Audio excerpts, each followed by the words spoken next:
Hello बच्चों, welcome to my channel Avnath maths academy. तो class 10th और 12th एमपी बोर्ड वाले और सब्जेक्ट के इंपॉर्टेंट क्वेश्चन चाहिए आपको, ऑब्जेक्टिव विद सॉल्यूशन चाहिए तो डिस्क्रिप्शन लिंक को चेक करें, फुल स्टडी मटेरियल आपको मिल जाएगा और चैनल को सब्सक्राइब कीजिए। चलिए तो नेक्स्ट बढ़ते हैं हम अपने वीडियो की तरफ।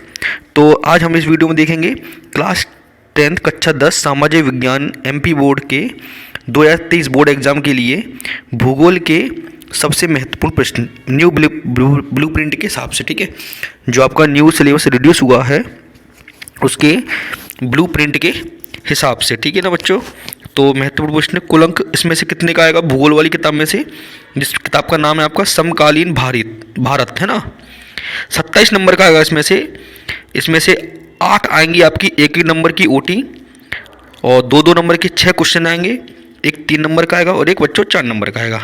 ओके बच्चों, चलिए तो बढ़ते हैं पहले प्रश्न की तरफ।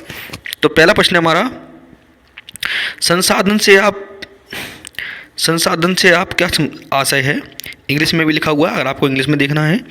ठीक है, नेक्स्ट क्वेश्चन इज 3 राज्यों के नाम बताइए जहां काली मृदा पाई जाती है, इस पर मुख्य रूप से कौन सी फसल उगाई जा सकती है। मोस्ट इम्पोर्टेंट प्रश्न है। ठीक है जी, ये आप कर लेना। नेक्स्ट इज सतत पोषणीय विकास से आप क्या समझते हैं, क्या आशय है, इसको समझाना है। इसके बाद नेक्स्ट है बांगर और खादर मिट्टी में कोई 2 अंतर लिखिए, आप कोई 2 अंतर याद कर लेना। ठीक है, नेक्स्ट इज जलोढ़ और काली मिट्टी में कोई 2 अंतर लिखने हैं आपको। ठीक है, नेक्स्ट जैव और अजैव संसाधन क्या होते हैं, कुछ उदाहरण दें। आपको क्या करना है, जैव और अजैव संसाधन इंग्लिश में बोलते हैं बायोटिक और एबायोटिक रिसोर्सेज आपको पढ़ने हैं। ओके, नेक्स्ट इज पवन अपरदन किसे कहते हैं, पवन अपरदन किसे कहते हैं, इंपॉर्टेंट क्वेश्चन है, इसको कर लेना आप। इसके बाद पहाड़ी क्षेत्रों में मृदा अपरदन की रोकथाम के लिए क्या कदम उठाने चाहिए, ये मोस्ट इंपॉर्टेंट क्वेश्चन है, इसको आप कर लेना अच्छे से। नेक्स्ट इज भारत में पाई जाने वाली मिट्टियों के नाम लिखिए, ये भी मोस्ट इम्पोर्टेंट है, ये भी आपको अच्छे से करना है। इसके बाद मृदा संरक्षण से आप क्या समझते हैं। इसके बाद नया चैप्टर आ जाएगा, जैसे ही रंग कलर चेंज हो जाता है तो आप समझ जाइए नया कोई चैप्टर आ गया है। ठीक है, इसके बाद भारत में वनों को कितने वर्गों में बांटा गया है, मोस्ट इम्पोर्टेंट प्रश्न है। ठीक है जी, इसके बाद भारत में जैव विविधता को कम करने वाले कारकों को बताइए। ओके, इसके बाद जैव विविधता क्या है, यह मानव के लिए क्यों महत्वपूर्ण है। इसके बाद आपका नया क्वेश्चन है वन्य प्राणी संरक्षण क्यों आवश्यक है, इसके उपाय लिखिए। ठीक है, ये भी बच्चों इंपॉर्टेंट प्रश्न है, इसको भी अच्छे से आप कर लेना। इसके बाद वन पर्यावरण के महत्वपूर्ण अंग हैं, इस कथन को स्पष्ट कीजिए। ठीक है, ये आपको परीक्षा दिन या और कोई गाइड में जो होगा उसमें मिल जाएंगे सब आंसर्स, आप उसमें से पढ़ सकते हो।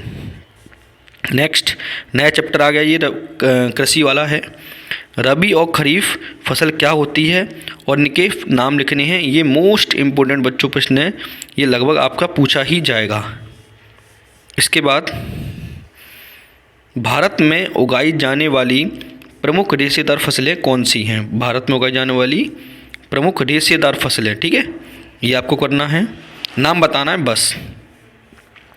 गन्ना नगद दाम की फसल क्यों है, मतलब गन्ना जब बेचा जाता है सरकार को तो नगद पैसे मिलते हैं इसके, तो ये क्यों है ऐसा।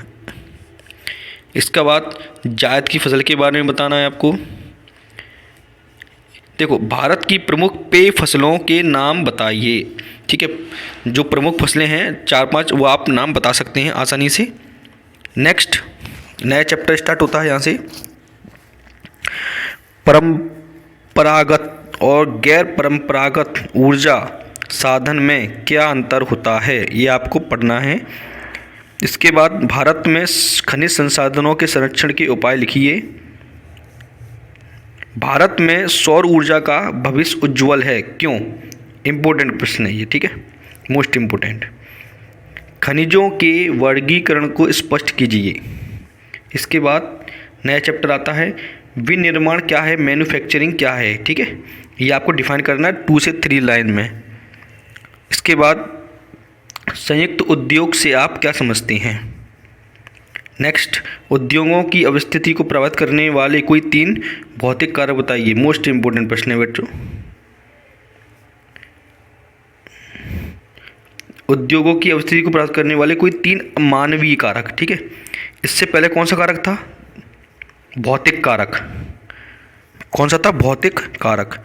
ये वाला कौन सा है? मानवीय कारक। ठीक है, इसके बाद नया चैप्टर आता है, प्रमुख संचार के साधन बताइए। आपको संचार के प्रमुख साधन को बताना है, एक्सप्लेन करना है।